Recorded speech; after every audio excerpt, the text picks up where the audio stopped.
संभाजीराजांचा मारण्याचा प्लॅन याच महाराष्ट्राच्या मातीत ठरला। या मातीची सगळ्यात मोठी खंत आहे। या मातीत जसे गवताला भाले फुटतात ना, तसं इथल्या दगडांवरती फितुरीची बीज मात्र फार लवकर उमसतात। ही जी गद्दारी आहे ना, ही गद्दारी सगळ्यात घातक। या महाराष्ट्राचं सगळ्यात मोठं नुकसान केलं फक्त या गद्दारीनं। एकानं सांगितलं, शंभूराजे सरदेसाईंच्या वड्यात सायंकाळी एकटे मुक्कामाला आहेत, पकडा मारून टाका। सांगणारे गणोजी संभाजी राजांचे मेहुणे आणि मुकरब खान कैक सैनिक घेऊन सायंकाळी शंभूराजांच्या वाटेनं पकडायला निघाला। कोल्हापूरच्या पन्हाळ्यावरती सायंकाळी मालोजी बाबा आणि सोबत संताजी एकटे उभारले होते। कैक सैनिक सायंकाळी झोपी गेलं होतं आणि मशाली सायंकाळी संभाजीराजांच्या वाट्याकडे जाताना दिसल्या। संताजी पळत गेला, बाबा ओ मालोजी बाबा, ह्या मशाली शंभूराजांकडे चाललेत। संताजी पळत गेले, कटडावरती उभारले, दुर्बीण काढलं, बघितलं संताजीने राजा ऐकलंय, गनिमानं आक्रमण केलंय, गद्दारी झालंय, लवकरात लवकर गेलं पाहिजे, शंभूराजांना वाचवलं पाहिजे, जीवाची रान करा, राजाला वाचवा, लाखाचा पोशिंदा येतो। संताजी सोबत मालोजी बाबा घोड्यावरती बसले, मधनं वाट काढली, आंबा घाटात गेले, आंबा घाटा मार्गे सरदेसाईंच्या वाड्यात गेले। संगमेश्वर मध्ये महाराज झोपले होते। राजा निघा, राजा उठा, राजा मुकरब खान येतोय, कैक सैनिक येतोय, राजा उठा। कोण, कोणाची हिम्मत माझी खबर द्यायची? राजे आपलेच गणोजी। संभाजीराजेने जगदंबेच्या मायेला हात लावला। जगदंब म्हणून एकदा सह्याद्रीकडे बघितलं। मालोजी बाबा सांगतायत, राजे तुम्ही कवी कलशांना घ्या, कैक सैनिक घेऊन जवळच नावडी नावाची नदी आहे, नदीकडे जावा, नदीत बसा, आम्ही नाव तयार ठेवले, निघा। हा मालोजी एकटा त्या मुकरब खानाला बास आहे, पण संभाजी ऐकायला तयार नव्हते। राजा निघा, वडीलकीच्या नात्यानं सांगतोय। शंभूराजे घोड्यावरती बसले, सोबत कवी कलश। शंभूराजांचे घोडे निघाले नदीकडे, पण जाताना कवी कलश खाली पडले। संभाजीराजे मागे आले, आपल्या मित्राला घोड्यावरती बसवलं, जायला निघाले, गेले गेले गेले नदीपाशी गेले। वेळ कमी पडला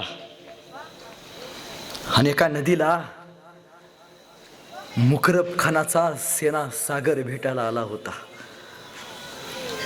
काठावरती एकच संभाजी, लढून मारा, औरंगजेबाच्या पाया पडून शरणागती पत्करा। संभाजी महाराजांनी या आपल्या तरुण पोरांच्या कपाळावरचा गंध टिकावा यासाठी लढणं पसंत केलं। मालोजी बाबांना सांगितलं, मालोजी बाबा साथ द्या, आणि मालोजी बाबा सह्याद्री सारखे शंभूराजांच्या पाठीमागे उभारले होते। संभाजीराजाने गळ्यातली कवड्याची माळ काढली। संताजी लवकरात लवकर रायगडावरती जा, माझी कवड्याची माळ रायगडावरती पोचव, सांग संभाजीला पकडले। हा माझा पाखरा घोडा, घे घोड्यावरती बस, माझ्या पाखऱ्याला घेऊन लवकरात लवकर रायगडावरती जा। संताजी जायला तयार नव्हते, निघ, वेळ कमी आहे, वकूत कमी आहे, लवकरात लवकर संदेश केला पाहिजे। संताजी घोरपडेंनी शंभूराजांना बघितलं, संभाजीराजांचा पाखऱ्या नावाचा घोड्यावरती लगान टापली आणि राजाला वाचवण्यासाठी संताजी घोरपडे निघाले, वाऱ्याच्या वेगानं पळत होते। तो पाखऱ्या पळत होता, पाठीमाग पकडलेला आपला राजा बघत होता, डोळ्यात पाणी होतं। आयुष्यभर राज्याभिषेकाला राजा माझ्या अंगावरती बसून मिरवला, राजाला पकडलाय, जीवाचं रान करत होता, राजासाठी डोळ्यात पाणी घेऊन वाऱ्यासारखा पळत होता। तलवारा बाहेर काढला, आता युद्ध सपासप कतल्या। पण मालोजी बाबा 60 वर्षाचा मालोजी संभाजी राजांसाठी पहाड म्हणून उभारला होता। जिगर होत नव्हती कोणाची समोर जायची। युद्ध चालू झालं, सपासप कतल्या। एक मालोजी बाबा तलवारी सारखे, वाघासारखे शत्रूच्या सैन्यावरती तुटून पडले होते, बळ तोकडं पडले। मालोजी बाबांची गर्दन कलम केली गेली। जाताना शेवटचं वाक्य, मावळ्यांनो जीव गेला तरी चालेल, संभाजी राजा वाचला पाहिजे।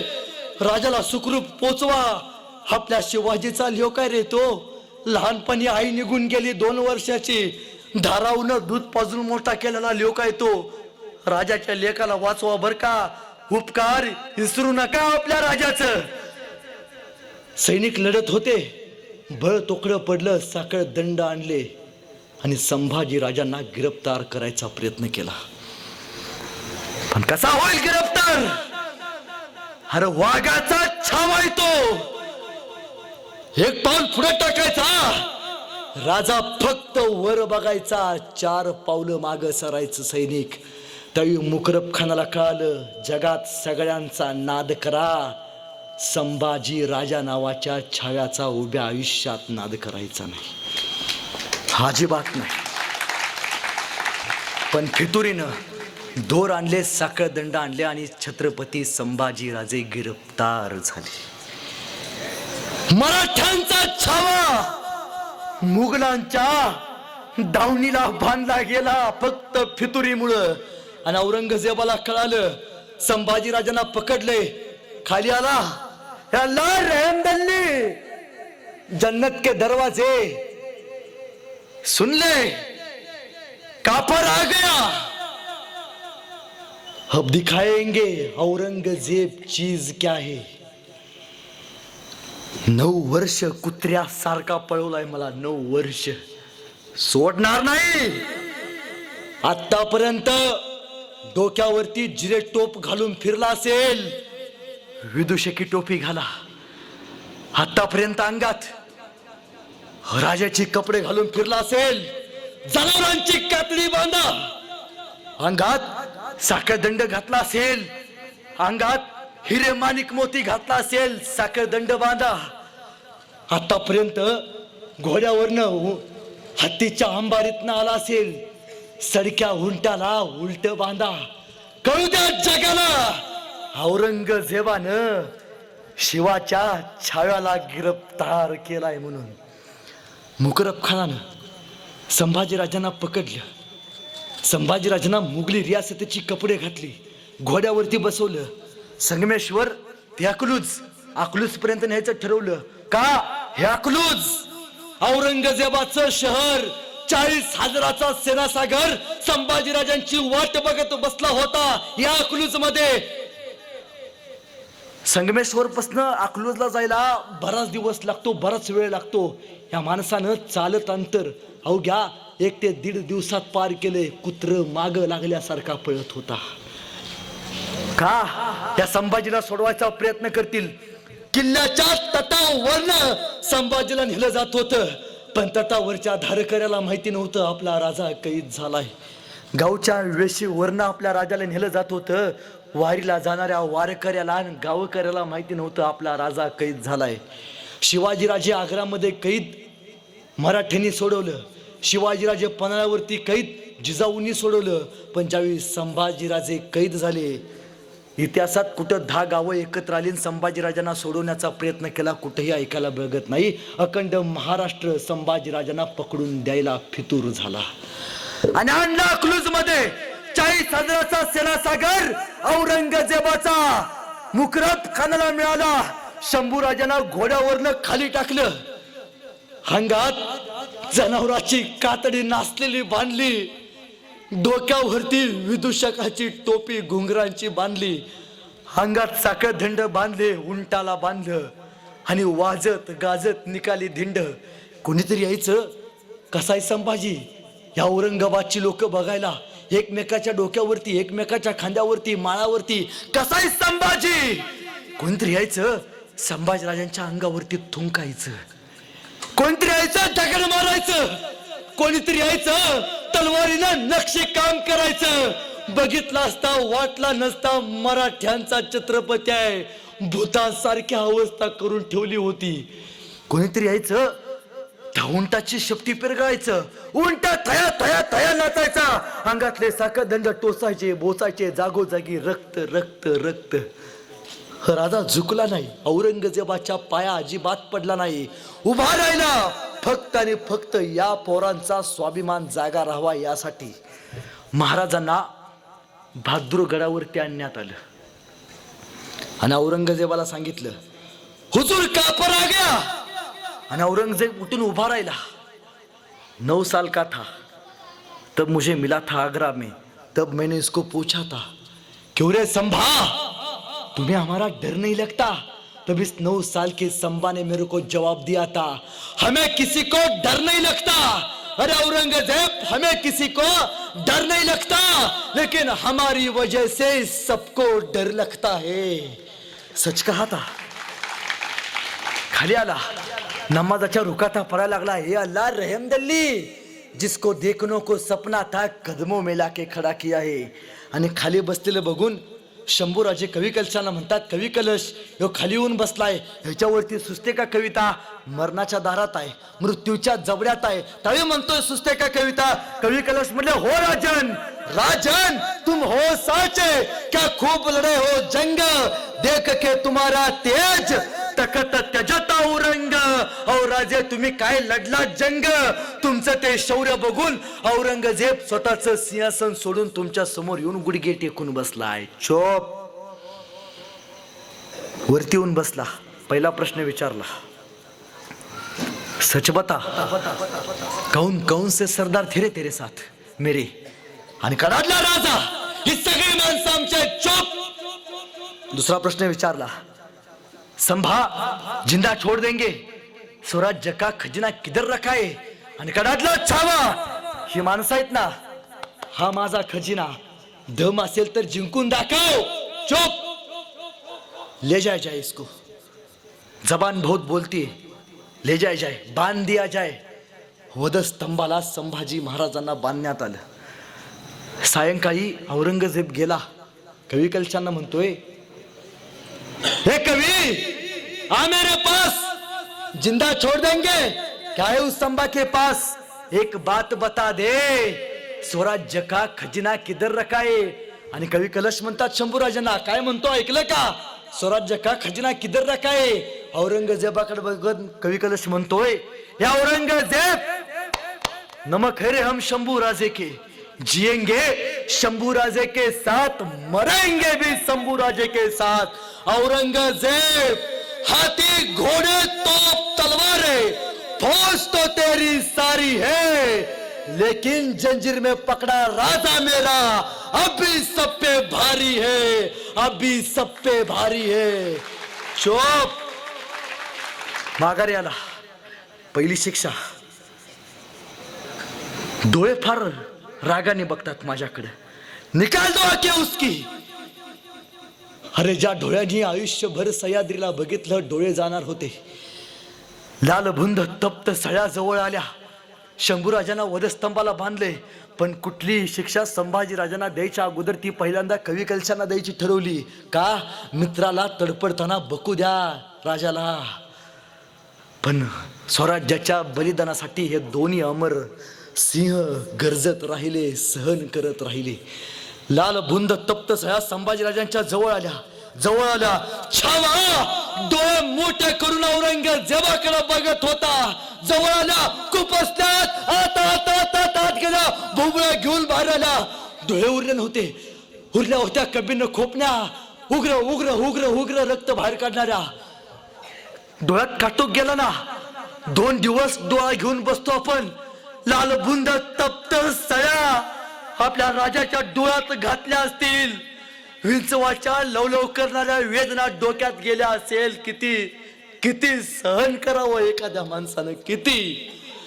झुकला असता, वाकला असता, आई शारामात जगला असता. सोसलं माझ्या लेकींनी जगावं हिंदू धर्मात आणि मरावं हिंदू धर्मात, फक्त यासाठी.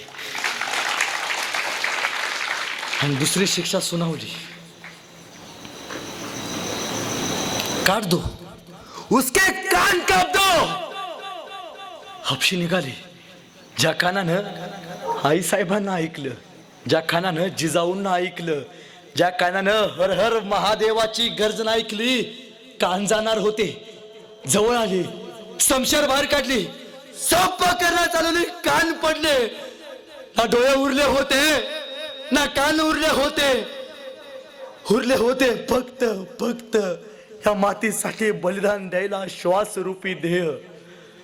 अरे कोणी सोसावं? महाराज मनोमन म्हणाले, आई 2 वर्षाची असताना निघून गेलीस ग तू सोडून. आबासाहेब लहान होतो, छत्रपती म्हणजे माहिती नव्हतं. त्या वयात एकटे सोडून गेला त्या संभाजीला. बघा ना तुमच्या संभाजीचा हाल काय केलंय. भूतासारख्या अवस्था केल्या हो तुमच्या संभाजीची. बोकडू सोला हो तसं सोललंय हो तुमच्या संभाजीला. कातडं नाही ठेवलं आबासाहेब तुमच्या संभाजीच्या अंगावरती. तुम्ही म्हणायचा माझा लोक सूर्यासारखा जेवढा गरम आहे, खोबरासारखा तेवढाच नरम आहे. मोत्यासारखा मऊ आहे माझा संभाजी. रयतेचा लोक आहे माझा संभाजी. आबासाहेब तुमच्या लेकाचे कातडे काढले बरं का आबासाहेब. कोणीतरी यायचं, संभाजीराजांच्या हाताची बोटं कापून न्यायचं, कुत्र्याला खायला घालायचं. कोणीतरी यायचं, आपल्या राजाची गुडघ्याची वाट्या कापायचं, फेकून द्यायचं. एक जण आला, त्यानं संभाजीराजांच्या अंगावरती तलवारीनं नक्षी काम करायला चालू केलं.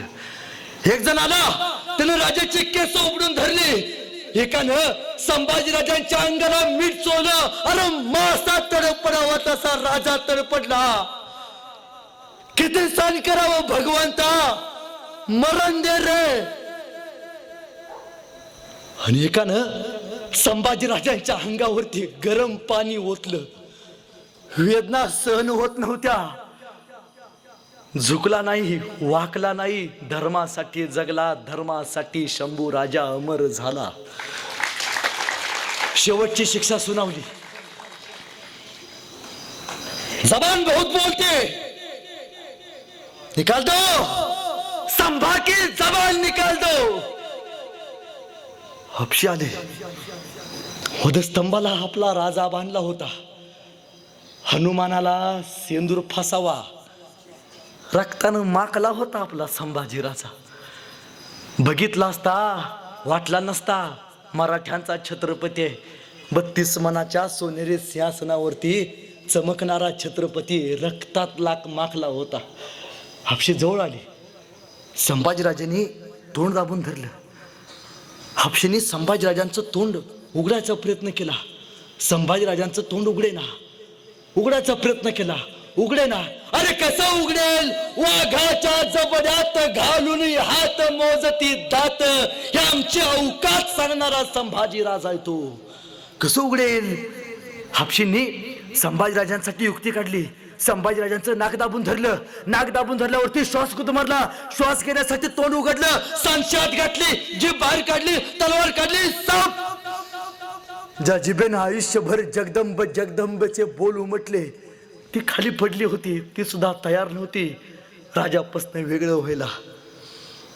आणि दिवस आला 11 मार्च, फाल्गुन मध्य अमावस्या. लोक म्हणतात तो गुढीपाडवाचा दिवस, पण नाही. गुढीपाडवा हा पूर्वीपासून साजरा करत आलेला सण, जो संभाजी राजांनी सुद्धा साजरा केला. पण त्याच दिवशी मराठ्यांच्या वाट्याला गुढीपाडवा म्हणजे सुखाचा दिवस आणि संभाजी महाराजांचा मृत्यू म्हणजे दुःखाचा दिवस. सुख आणि दुःख मराठ्यांच्या वाट्याला 350 वर्ष झाली एकाच दिवशी आले. संभाजीराजांना परत घोड्यावरती बसवलं. फरफटत तुम्ही कधीतरी पुण्याला गेलात, ज्ञानेश्वर महाराजांच्या माऊलीत आळंदीत आपण दर्शन घेतो. त्या आळंदीपासून 20 किलोमीटर अंतरावरती भीमा, भामा, इंद्रायणी या 3 नद्यांचा संगम आहे. त्या संगमावरती वडू बुद्रुक तुळापूर नावाचं गाव आहे. पण दुर्दैव मराठ्यांचं तुळजापूर आणि तुळापूर याच्यातला फरक आजपर्यंत आम्हाला कधी कळाला नाही. तुळजा भवानीचं दर्शन घ्या, पण एकदा संभाजी राजाच्या तुळापूरला जावा. आणि संभाजी राजांना वडू बुद्रुक तुळापूरला आणलं. दिवस उजाडला. ती रात्र वैऱ्याची होती. काळोख पडला होता. वारा स्तब्ध. पक्ष्यांचा किलबिलाट थांबला होता. सह्याद्री शर्मेनं मान खाली घालून उभा होता. आणि हापशी निघाली. हाच ते कदम कवी कलशांच्या जवळ गेले. कवी कलशांची गर्दन कलम केली. जगदंब महाराज अखेरचा मुजरा स्वीकारावा. सांगा सह्याद्रीला मराठ्यांना शेवटपर्यंत साथ दिली बर का कवी कलशानं तुमच्या शंभू राजाला. आणि आपशी संभाजीराजांच्या जवळ आली. राजाला रक्तात माखलेल्या मराठ्यांच्या छाव्याला शेवटचं बघितलं आणि आपशींना कळालं वाघ कसा असतो. कदाचित त्यांच्या क्षणभर डोळ्यात पाणी आलं असेल. रक्तात माखलेला संभाजी राजा बघितला असेल. तलवार बाहेर काढली. संभाजी राजांची गर्दन कलम केली. हा देह मातीमध्ये खाली पडला. शंभूराजांच्या तोंडून एक वाफ निघाली. वाफेबरोबर माती आकाशात उंच उडाली. उडणाऱ्या मातीला संभाजी राजा सांगत गेला, सांगा आबासाहेबांना तुमचा छावा मातीत नाही मेला, तुमचा छावा मातीसाठी मेला. अरे मातीत मरणारे कैक असतात, मातीसाठी मरणारे धर्मवीर संभाजी राजे असतात. हे सांगत गेला. औरंगजेब म्हणतोय, हमने पाव काट दे उसके, नहीं टेके उस संभाने घुटने हमारे सामने. हमने जबान काट दी उसकी, नहीं रहम की भीख मांगी उसने हमारे सामने. हमने आंख निकाल दी उसकी, नहीं झुकी आंख उसकी हमारे सामने. हमने गर्दन मांस दी उसकी, नहीं झुकी उसकी गर्दन हमारे सामने. हे अल्लाह होंगे कामयाब कभी या ऐसे ही लौटना पडेगा खाली आत दिल्ली. असं एखादं एक तरी पोरग माझ्या पोटी जन्माला का नाही घातलास. अरे त्याला काय माहितीये तुझ्या पोटी कसा जन्माला येईल संभाजी. संभाजी जन्माला येईल तो म्हणजे सह्याद्रीच्या कुशीत आणि छत्रपती शिवाजी महाराजांच्या मुशीत, तुमच्या माझ्या या मातीत, मराठ्यांच्या जातीत, सह्याद्रीच्या कणाकणात. शेवटी संभाजीराजांच्या मस्तकाला धरलं, भाला रवला. अखंड तुळापूरमध्ये ढोल ताशे वाजवले. संभाजी राजांचं मस्तक भाल्याला धरून अख्ख्या गावात नाचवलं. कुणाच्या वाट्याला आली हो ही विटंबना. गावचा एखादा व्यसन करणारा माणूस जरी मेला ना, त्याला चांगला अंतविधी देतो आपण. ज्या राजानं मायमाऊलीच्या कपाळावरचा कुंकू शाबूत ठेवला त्या राजाची गर्दन नाचवली गेली. आणि संभाजी राजांची गर्दन इंद्रायणीच्या तीरावरती रोवली. त्या इंद्रायणीमध्ये रक्ताचा एक थेंब पडला. ती इंद्रायणी आजही सांगते, संभाजी नाही कळाला आमच्या पोरांना. कधी टेन्शन आलं, कधी आत्महत्या करू वाटली, लेकरांनो गाडी काढायची, वडू बुद्रुक तुळापूरला जायचं आणि एकदा त्या इंद्रायणीला विचारायचं, सांग ना इंद्रायणी, संकट आल्यावरती कसा लढला ग माझा संभाजी राजा. ती इंद्रायणी सुद्धा सांगेल, अरे ऐक, तुझा राजा लढला स्वाभिमानानं, तुझा राजा मातीसाठी बलिदान झाला स्वाभिमानानं, तू सुद्धा तसा जग. ही प्रेरणा ज्वलंत प्रेरणा आहे. सांग ना सह्याद्री कसा होता माझा संभाजी राजा. तो सह्याद्री साधा सांगेल संभाजी म्हणजे काय. आळंदीपासून पंढरपूरला आषाढीची वारी जाते ना, ही बंद पडलेली वारी चालू करणारा राजा म्हणजे छत्रपती संभाजी महाराज आहेत. 120 लढाया करून एकाही लढाईत पराभूत न होणारा राजा म्हणजे संभाजी.